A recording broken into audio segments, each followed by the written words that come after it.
compañeros y compañeras. Bueno, vamos a empezar un nuevo capítulo del curso de comunicación con el paciente. Y concretamente, el capítulo de hoy se titula Barreras para la comunicación. Yo soy José Luis Marco, soy especialista en farmacia hospitalaria, doctor en farmacia, soy psicólogo de la salud y jefe del servicio de farmacia del Hospital Francesc de Borja de Gandia. Una barrera para la comunicación se define como un obstáculo que dificulta la comunicación efectiva. Estas barreras pueden dificultar la comunicación entre el farmacéutico y el paciente y pueden obstaculizar la relación terapéutica que necesariamente se debe de crear para una correcta entrevista motivacional o una intervención conductual sanitaria. Tipos de barreras que podemos encontrar: las hay barreras explícitas, sexistas, racistas, xenófobas, culturales, de edad, o también hay otro tipo de barreras que serían las barreras implícitas, que son más insidiosas y pudiendo pasar fácilmente desapercibidas. Cuando las interacciones entre el farmacéutico y el paciente son más complejas, descubrir el origen de una barrera puede ser un gran desafío. Sin embargo, la definición y exploración de estas barreras es fundamental para la creación de una relación terapéutica adecuada. Una observación detenida nos permitirá sospechar que pudiera existir algún problema en cuanto a la fluidez de la comunicación, que en ocasiones se puede detectar por el lenguaje corporal o no verbal de la persona atendida. Una vez detectadas las barreras que pudieran existir, procederemos a afrontarlas de la manera más adecuada. Identificando barreras. En ocasiones podemos percibir o intuir que pudiera existir alguna barrera que dificulte la comunicación con el paciente. En este caso, la exploración directa sería la estrategia de abordaje más apropiada. Para ello, podemos pedir la ayuda directa del paciente de la siguiente manera. Entiendo que no está a gusto con lo que le comento. ¿Es posible que sea así? ¿Se encuentra a gusto? ¿Se siente cómodo? ¿Se puede ocurrir que percibamos que la persona que estamos hablando, por un motivo desconocido, no se encuentra cómoda, baja la mirada, no se le ve con el estado de fluidez y soltura que sería conveniente? Bien, pues si esto ocurre así, una forma de descubrir la barrera que se está produciendo, pues es preguntando. ¿Se siente cómodo? ¿Tiene algún problema con nuestra relación? ¿Tiene algo que decirme? La decisión de explorar abiertamente e identificar las barreras constituye el primer paso para solucionarlas. La mejor manera de conocer realmente el mundo de los significados que para cada persona tiene las circunstancias que vive es preguntando. En cuanto a las barreras ambientales, pues puede ser de mucha importancia la estructura física de la habitación, la temperatura ambiente inadecuada, la incomodidad del asiento, el ruido ambiente, la falta de privacidad, mesas grandes o distancia excesiva con respecto al profesional, pantalla del ordenador interpuesto, lo cual es muy habitual. ¿Cómo se pueden superar este tipo de barreras ambientales? Pues hay que ofrecer privacidad, puertas cerradas, sin interrupciones, evitar escribir en exceso en el ordenador o, en su defecto, explicar previamente al paciente que es estrictamente necesario hacer este tipo de actividades para el normal funcionamiento. Hay que mantener contacto visual, así como una cercanía física adecuada. En cuanto a las barreras físicas, y me refiero en este caso a las barreras físicas corporales de la propia persona, referentes al estado de salud, por ejemplo, pues la persona puede encontrarse en un estado con dolor o con malestar, o sentirse fatigado, o pudiera tener también déficits sensoriales, no oye bien, por sordera, déficits visuales, problemas cerebrales orgánicos que dificulten la expresión de ideas y pensamientos. Este tipo de barreras es importante tenerlas, descubrirlas y darnos cuenta de ellas para luego poder superarlas. ¿Cómo podemos superar este tipo de barreras físicas, corporales o de capacidad? Pues preguntando al paciente cómo se encuentra en ese momento, si tiene alguna discapacidad, explorar sus vías de comunicación y adaptarte a ellas para fomentar una comunicación fluida, eficiente y para que la persona se encuentre cómoda. Hay que identificar el origen de la fatiga. ¿Está usted agotado? Pues es que he venido corriendo, he tenido que... Tranquilícese, pues tranquilícese, relájese, descanse un poquito. Cuando se encuentre un poquito mejor, podemos empezar. Identificar y reconocer al principio de la entrevista los problemas de procesamiento y hacer ajustes específicos para asegurar la efectividad de la comunicación. En cuanto a las barreras psicológicas, pues tenemos las emociones. La persona puede estar en ese momento sintiendo una emocionalidad intensa, por ejemplo, ira, por motivos varios, tristeza, miedo, vergüenza, excesiva euforia, que también puede ser un problema de comunicación. Una persona excesivamente alegre puede que no capte bien la información que se le va a dar, privación, pues no sé, porque no ha dormido mal, etcétera. Luego podemos encontrarnos con una situación en la cual la persona a la que estamos ayudando, atendiendo, pues es víctima, pues, o está sufriendo sentimientos importantes que están impregnando su forma de pensar. Por ejemplo, frustración, sentido de la injusticia, decepción, sentimiento de inequidad. O también puede estar, pues puede tener pensamientos, sería el área cognitiva, por ejemplo, negación, una persona niega, te está dando una serie de datos, de información, y la persona lo está negando, no lo acepta. Pensamientos negativos, situación de dependencia con respecto a otro familiar, conocido, amigo, sentimiento de culpa, incertidumbre, son situaciones del área del pensamiento, del área cognitiva, que pueden también suponer una barrera a la hora de una comunicación fluida y efectiva. En cuanto al estilo personal, también la personalidad de la persona con la que estemos hablando, si son extrovertidos e introvertidos, si son neuróticos o son personas estables, si son personas hostiles, si son personas afables. El juicio de control que puede estar emitiendo esa persona, el juicio de control es muy importante. Es decir, hablar con una persona que considera que la situación que está padeciendo no está bajo su control o bajo el control o bajo nuestro control, pues también es clave. Es decir, si considera que esto no tiene solución, evidentemente va a estar poco abierto a recibir información, sugerencias, formación, etc.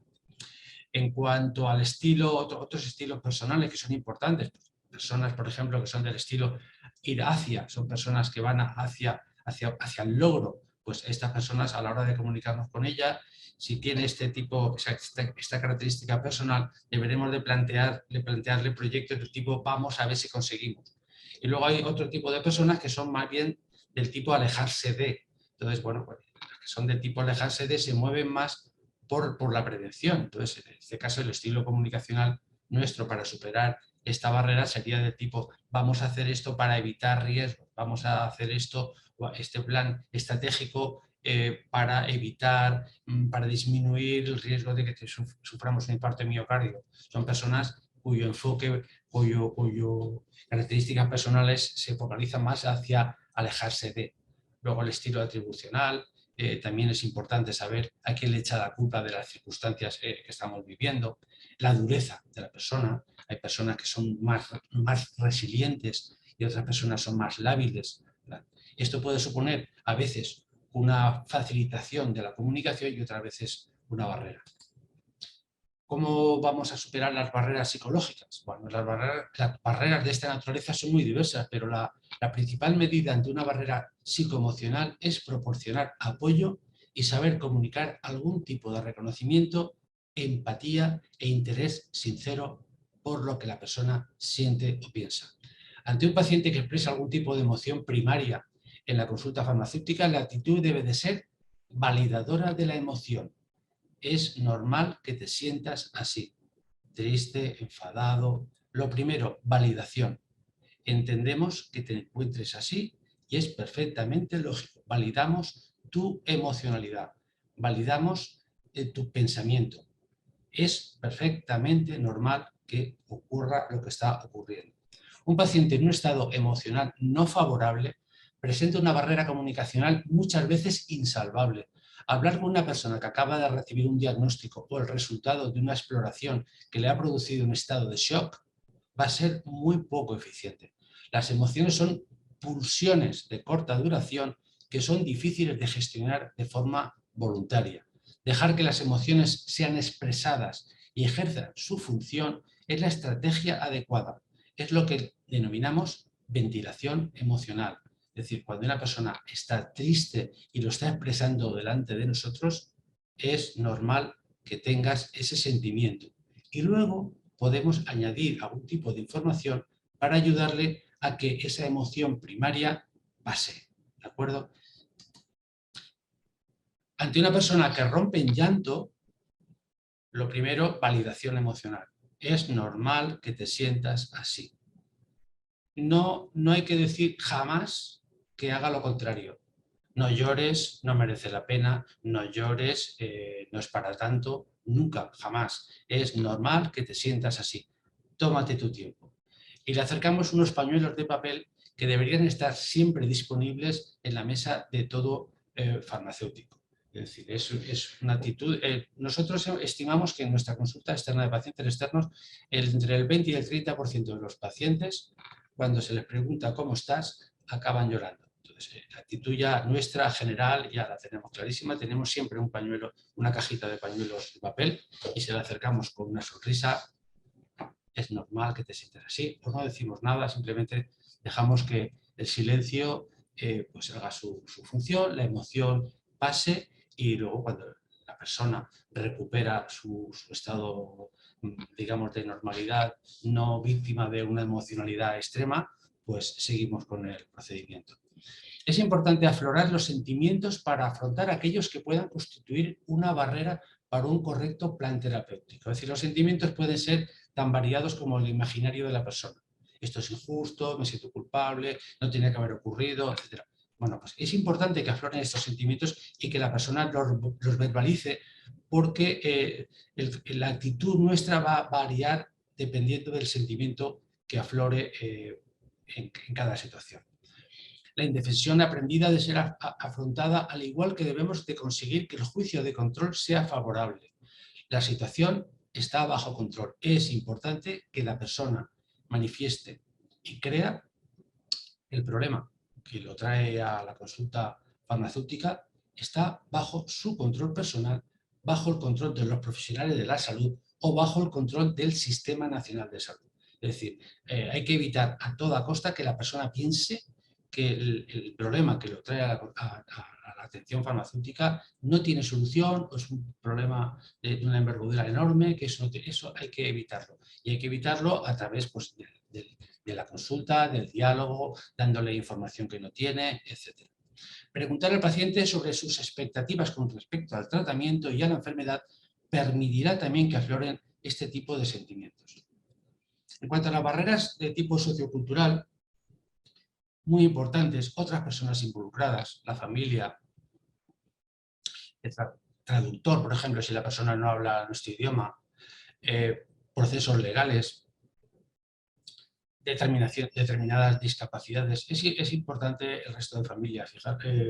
Fijaros que en la terapia, o sea, en la medicina familiar y comunitaria hace ya muchos años que intentó desarrollarse un modelo sistémico en el cual que el médico intentaba que se involucrara los allegados, familiares o conocidos de la persona a tratar, porque son factores muy importantes. Somos parte, los seres humanos todos somos parte de un sistema complejo y el resto de actores, de personas con los que nos relacionamos, también tienen un papel muy importante sobre nuestra propia vida y cuando se planifican estrategias de cualquier tipo, hay que tener en cuenta nuestra situación relacional y social porque estas personas también influyen muchísimo en lo que vayamos nosotros a hacer, no hacer, en lo que vayamos a sentir, lo que vayamos a pensar. Luego están los conflictos de rol. Evidentemente, cada persona tiene unas ideas o unos conceptos sobre lo que es un farmacéutico de hospital, pues nosotros podemos tener una idea preconcebida de lo que es esa persona con la que vamos a hablar, son los conflictos de rol.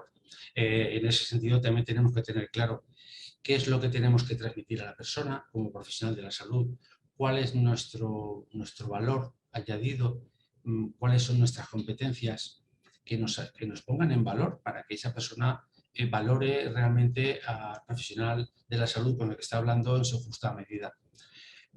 A nivel socioeconómico también existen barreras socioeconómicas. Muchas personas por un determinado nivel se pueden encontrar más incómodas en la relación con el profesional de la salud que otras.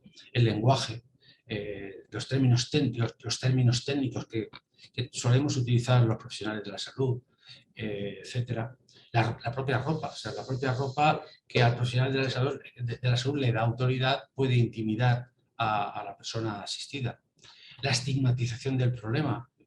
Evidentemente, el VIH hay enfermedades que son estigmatizantes, que a dos niveles. Pueden suponer un estigma social, cuando es la sociedad la que estigmatiza a la enfermedad, o puede ser un estigma interiorizado, que la propia persona, ella, sintiéndose afectada de esa enfermedad, sienta ella internamente un estigma, sería el estigma interiorizado. Y eso es importante también que lo tengamos presente, porque va a condicionar mucho la facilidad de comunicación de esa persona con nosotros.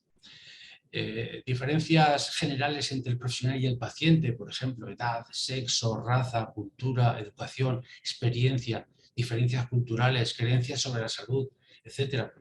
Imaginémonos el caso de que el paciente es una persona de mediana edad, una persona de edad avanzada, y bueno, el profesional de la salud es una persona muy joven, para él, muy joven, y puede asociar en ese caso la juventud con falta de experiencia. Sería una barrera, por ejemplo, intergeneracional. Luego la identificación del problema, las expectativas equívocas de la persona, los métodos diagnósticos y tratamiento, las condiciones, etc. ¿Cómo podemos superar este tipo de barreras socioculturales? Pues primeramente evitando términos técnicos, verificar la comprensión y la identificación del diagnóstico y establecer un lenguaje común y de entendimiento. Y después pues preguntar es la mejor manera de clarificar. ¿Hay algo que considere que no le ha quedado suficientemente claro? Pensemos también que muchas veces muchos pacientes que son precisamente muy cumplidores piensan que ellos tienen que comportarse como un buen paciente, y reconocer que no lo han entendido pues puede suponer una vergüenza. Y hacen muchos sís y muchos asentimientos que realmente no están basados en la realidad. Es importante también tener en cuenta esta barrera para darles pie a que se relajen y realmente puedan expresar que no han entendido lo que se les ha dicho sin ningún tipo de vergüenza y con la total confianza. Reconocer que la indumentaria del profesional de la salud puede influir en la respuesta inicial del paciente, o sea, la bata que nos da autoridad también puede suponer una barrera para que el paciente tenga un trato de confianza. Reconocer y explorar y empatizar con los sentimientos de vergüenza, inutilidad y desesperanza. A veces reconocer que no se ha entendido puede entender la persona que es un poco delatar que realmente es una persona con limitaciones de inteligencia, pues que no sé, sentirse tonta. Entonces, bueno, prefiere decir lo he entendido todo pues, a sentir esa sensación de que, bueno, a lo mejor piensa el profesional que soy tonto, evidentemente. Explorar el problema abiertamente y cercanamente al estilo comunicacional del paciente sin abandonar el estilo estratégico de fondo. Es decir, vamos a intentar acercarnos al estilo comunicacional de la persona, pero sin perder nuestro plan estratégico comunicacional, que luego veremos cuáles son los más recomendables. Bien, en cuanto al estilo comunicacional, que os estaba comentando ahora, esto es muy importante. Fijaros, hay, digamos, dos dimensiones que van a marcar un poco las cuatro posibilidades de estilos comunicacionales. Uno es que es si la comunicación o el objetivo de la intervención del profesional se dirige exclusivamente al problema, el problema de salud, a la hipertensión. Estamos hablando con un paciente hipertenso, nos podemos focalizar exclusivamente al problema médico, la hipertensión. O bien vamos a contemplar a la persona en toda su integridad, es decir, en ese caso nos estaríamos enfocando hacia la persona, no solamente hacia el problema.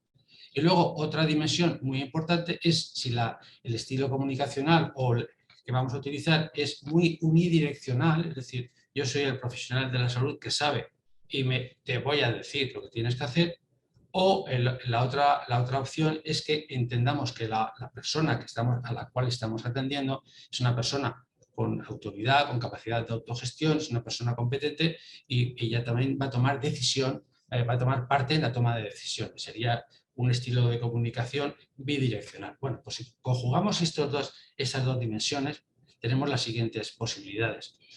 Si nos enfocamos exclusivamente hacia el problema de una manera unidireccional, es decir, me voy a centrar en la hipertensión arterial que tiene este paciente y lo voy a hacer desde el punto de vista de que yo soy el experto, pues evidentemente ese es el estilo clásico del estilo biomédico clásico. Te voy a decir qué es lo que tienes que hacer y punto. Sin embargo, si me centro en el problema y acepto que la persona también tiene que participar en la toma de decisiones, porque es una persona con competencias personales. En ese sentido, pues tendríamos un estilo de tipo consejero. Yo te aconsejo que para solucionar este problema de la hipertensión arterial, por ejemplo, pues te aconsejo que sigas las siguientes conductas, que tomes los siguientes medicamentos. Si nos enfocamos más en la persona como su conjunto, y entonces sí que ya estaríamos entrando en un concepto de salud psicobiosocial, y entendemos que la persona no solamente es un cuerpo que tiene enfermedades, sino es un cuerpo que siente, que padece, que piensa. En ese sentido, vemos a la persona como un ser íntegro y global. En ese sentido, podemos también actuar de una manera unidireccional, considerando que nosotros somos los expertos y que sabemos qué es lo que hay que hacer, y bueno, lo podemos hacer de una forma persuasiva. No una forma tan directiva como cuando decimos, pero sí que podemos utilizar influencia indirecta, utilizar técnicas indirectas para que la persona se convenza y acabe haciendo lo que nosotros ya sabemos que es lo que tiene que hacer. Ese sería el estilo persuasivo o el estilo de ayuda. Y por último, cuando consideramos a la persona en toda su integridad y además la consideramos competente y con capacidad para la toma de decisiones, tendríamos el estilo denominado de acompañamiento. Entonces, en ese sentido, estamos hablando entre un profesional de la salud y una persona asistida, que establece una relación igualitaria en la cual las dos participan al igual en la toma de decisiones. Ese sería el estilo de acompañamiento. Un estilo comunicacional unidireccional refleja la clásica relación entre un sanitario que se focaliza en el problema y decide lo que tiene que hacer el paciente para solucionarlo. Yo te digo lo que tienes que hacer, es de medical order. La orden médica, bueno, que es una mala traducción del inglés, como ya sabemos que order en inglés no es ordenar, es pedir, ¿no? Pero bueno, la idea está clara. O sea, yo soy el que sabe, te digo lo que tienes que hacer.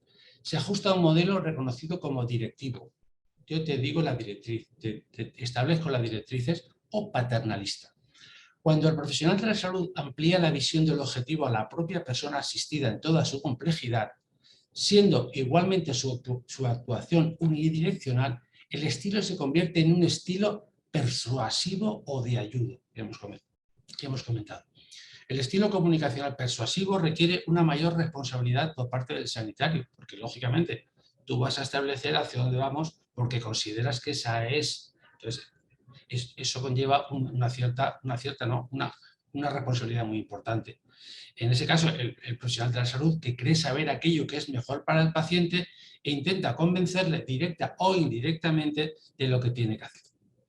Cuando nos centramos en el problema médico y establecemos una comunicación profesional-paciente igualitaria, el profesional, desde su experiencia y conocimiento, aconseja lo que posiblemente sea la mejor forma de actuación. El estilo empoderador, por otra parte, es aquel que se centra en la persona en toda su dimensión y establece una relación entre el profesional y la persona asistida de tipo bidireccional o igualitario. Sería un estilo de coaching o de mentor. Clásicamente, la entrevista motivacional se basa en este modelo. El nivel de participación del profesional va a ir variando dependiendo del nivel de implicación y de las necesidades de la persona asistida.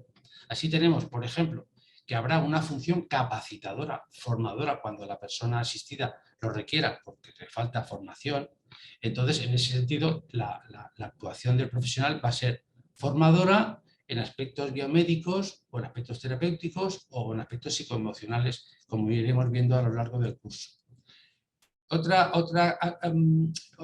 actividad que va a tener que realizar el profesional de la salud cuando sea necesario sería la motivacional, que sería una función inductora o generadora de motivación en el paciente hacia el logro de su bienestar.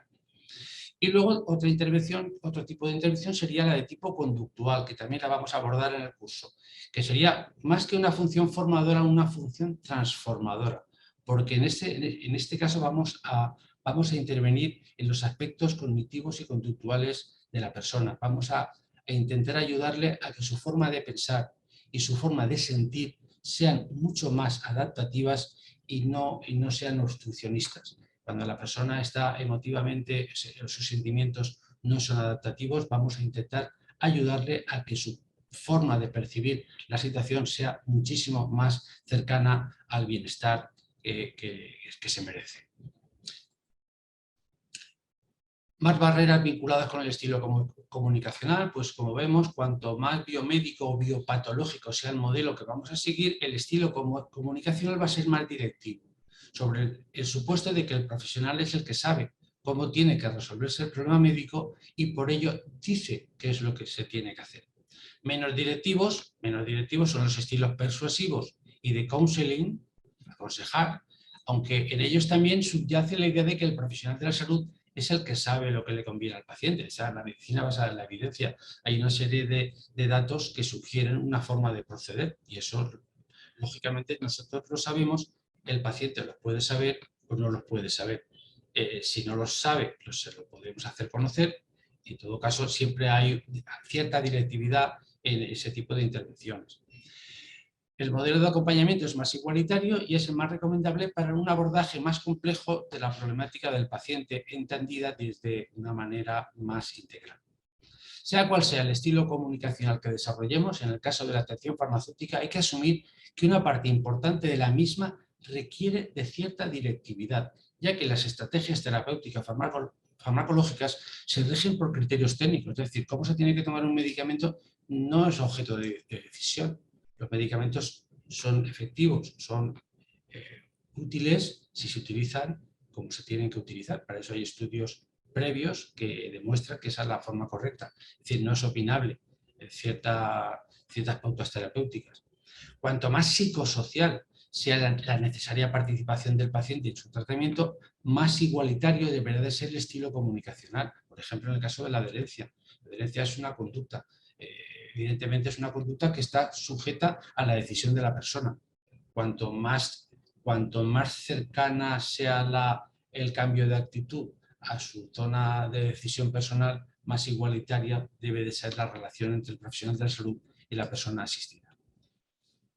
Una barrera muy importante vinculada con el estilo comunicacional es que el profesional de la salud no esté familiarizado con las habilidades propias para llevar a cabo una comunicación efectiva.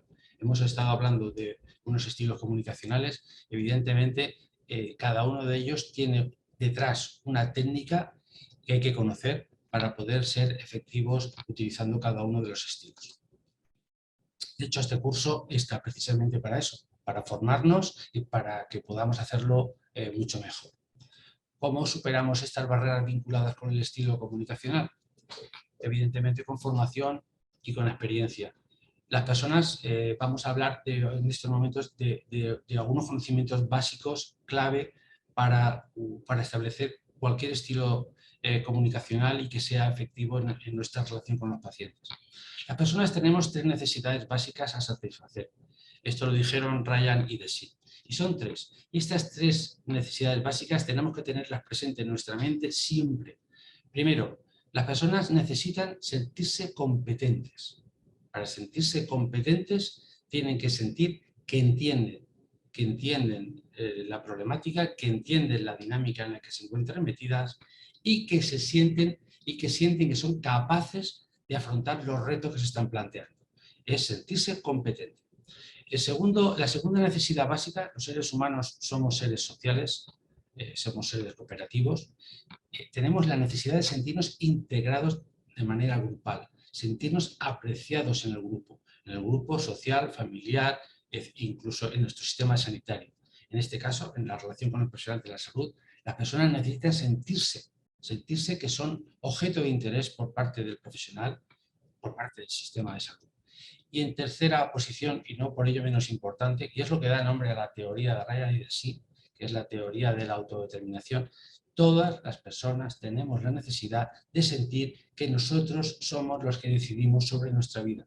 Por eso siempre cuando nos relacionamos con un vendedor, siempre al final nos dice, esta es tu decisión. Es decir, es una necesidad básica de todas las personas pensar, sentir que nosotros tomamos las decisiones sobre todas las áreas que competen en nuestra propia vida. Satisfacer Estas tres necesidades básicas de la persona deben de ser un objetivo clave de la comunicación entre el profesional sanitario y la persona asistida para que la comunicación sea efectiva. Interesarnos por el estado emocional de las personas demuestra interés por ellas. Si yo le digo, bueno, ¿qué tal? ¿Cómo te encuentras? ¿Cómo te sientes? Estoy satisfaciendo su necesidad de aprecio y filiación. Plantear estrategias de manera compartida satisface la necesidad de competencia. ¿Qué te parece si haces esto? Creo que lo puedes hacer. Estoy satisfaciendo su necesidad de comprensión. Estamos diciendo que ella lo está entendiendo, ella siente que entiende lo que se está planteando y que tiene capacidad, tiene competencia para hacer lo que se propone. Y a la vez estamos también estimulando y satisfaciendo la necesidad de autodeterminación. ¿Qué te parece? Cuando preguntamos ¿qué te parece? ¿Cuál es tu opinión? Estamos dejando que la decisión pase a su lado y sea su autodeterminación la que tome la decisión final de sí, lo voy a hacer. Algunas barreras comunicacionales que han de evitarse en la medida de lo posible son ordenar, dirigir, alertar, juzgar, amenazar. Todas ellas ponen en marcha un sentimiento innato que tenemos todas las personas de reactividad. A nadie le gusta que le digan lo que tiene que hacer. A todos nos gusta decidir qué es lo que vamos a hacer. Entonces, todo lo que sea ordenar, dirigir, alertar, amenazar, automáticamente estamos generando una barrera para que esa persona haga lo que se espera de ella y que es lo que debe de hacer. Así pues, ordenar, dirigir, mandar, negativo. Las personas tenemos una reactividad innata a que se nos den órdenes, aunque sean para nuestro bien, desde la mejor intención y desde el mayor conocimiento. Las personas que son atendidas en las consultas farmacéuticas son soberanas de su propia vida y necesitan satisfacer su necesidad primaria de autodeterminación. Dar órdenes, decir lo que se tiene que hacer, imponer, son actitudes que generan barreras en la comunicación con los pacientes. Estas barreras son generadoras de actitudes reactivas y contrarias en el paciente. Pedir permiso para dar una opinión o dar un consejo, hacer que el paciente se perciba como gestor o agente de su propio proceso. Pedir permiso. ¿Me permites que te dé un consejo? ¿Me permites que te dé mi opinión? O sea, fijaros que dar un consejo o dar una opinión que no ha sido pedida es directivo, es como dar una orden. Sugerir actitudes, procedimientos, pautas o cambios de conducta con la petición preceptiva de la opinión del paciente facilita que éste se sienta participativo y decisor. Pienso eso, como lo veas tú mejor. Te presento las opciones que tenemos y los riesgos asociados. Ahora hacemos lo que tú consideres. Había pensado plantearte un cambio de tratamiento teniendo en cuenta los nuevos datos de que disponemos. ¿Qué te parece esta opción? Juzgar, hacer juicios de valor, no se debe hacer.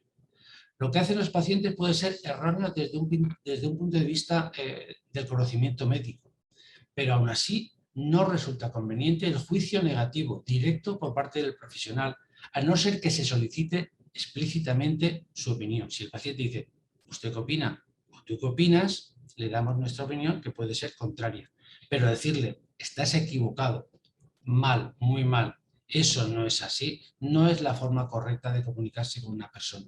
No hay que darle la razón, pero hay técnicas de influencia indirecta y las vamos a abordar en diferentes capítulos para que la persona cambie su forma de pensar sin sentirse atacada o devaluada por el profesional de la salud.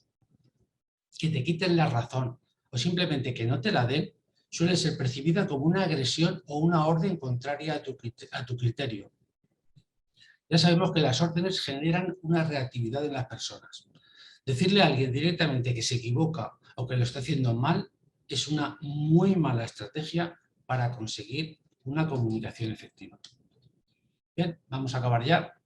La mejor manera, como resumen, la mejor manera de salvar las barreras para alcanzar una comunicación efectiva pasa por satisfacer las necesidades básicas de las personas. Competencia. Tenemos que hacerles sentir competentes. tenemos que hacerles sentir como valiosos, que los consideramos personas inteligentes, capaces para entender y para actuar en la medida en que se les solicite. Tenemos que hacerles sentir integrados, tenemos que hacerles sentir que son objeto de nuestro interés. Me importa, tu problema es mi problema. Tu problema es un problema del sistema sanitario. Estamos aquí para hacer todo lo posible, porque tu sufrimiento es nuestro sufrimiento. Estamos integrados, estamos en la misma familia, estamos en el mismo equipo. Es una necesidad fundamental. Por último, tenemos que hacerles sentir que ellos son los que deciden. Es su decisión, es su vida y todo lo que vamos a plantear o a sugerir va a estar sometido a su propia decisión.